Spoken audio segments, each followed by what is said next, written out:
Headlines आपने जानी। एक अहम खबर आपको यहाँ पर देंगे। एहतसाब अदालत के हवाले से आपको आगाह करें कि एहतसाब अदालत में फरियाल तालपुर और साहबजादों के मुंजमद बैंक अकाउंट्स खुलवाने के लिए दरखास्त पर समात। एहतसाब अदालत के जज मोहम्मद आजम खान ने केस की समात की।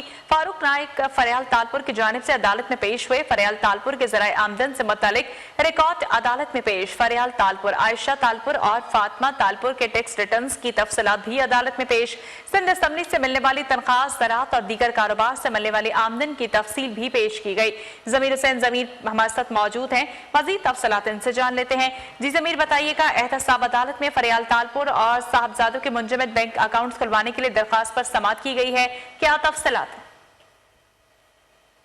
जी बिल्कुल, इस्लामाबाद एहतसाब अदालत में फरियाल तालपुर और उनकी साहबजादियों के जो है मुंजमद बैंक अकाउंट्स खुलवाने के हवाले से दरखास्त पर समात की है और एहतसाब अदालत की जज मोहम्मद आजम खान ने इन दरखास्तों पर समात की है। और फरियाल तालपुर के जो वकील है फारूक नाइक वो अदालत पेश हुए हैं और उनके साथ साथ फरियाल तालपुर के जो ज़राए आमदन से मुतल्लिक रिकॉर्ड है वो भी अदालत में पेश किया गया है।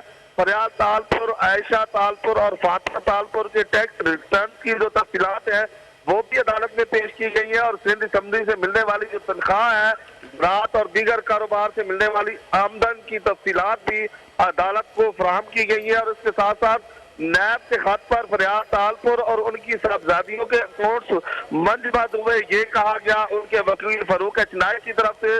और मजीद फारूक नाइक की तरफ से ये कहना था कि अदालत के हुक्म पर तमाम रिकॉर्ड जो है वो पेश कर दिया है और अब एहतसाब अदालत जो है फरियाल तालपुर के तीनों बैंक अकाउंट्स खुलवाने का जो हुक्म वो जारी करे। तो एहतसाब अदालत ने फरियाल तालपुर के अकाउंट्स खुलवाने के लिए पेश दस्तावेजात पर नहर से जो है जवाब तलब कर लिया है, जबकि इस केस की समाअत 10 मार्च तक के लिए मुलतवी कर दी गई। बहुत शुक्रिया जमीर हुसैन तफसीलात से आगाह करने की।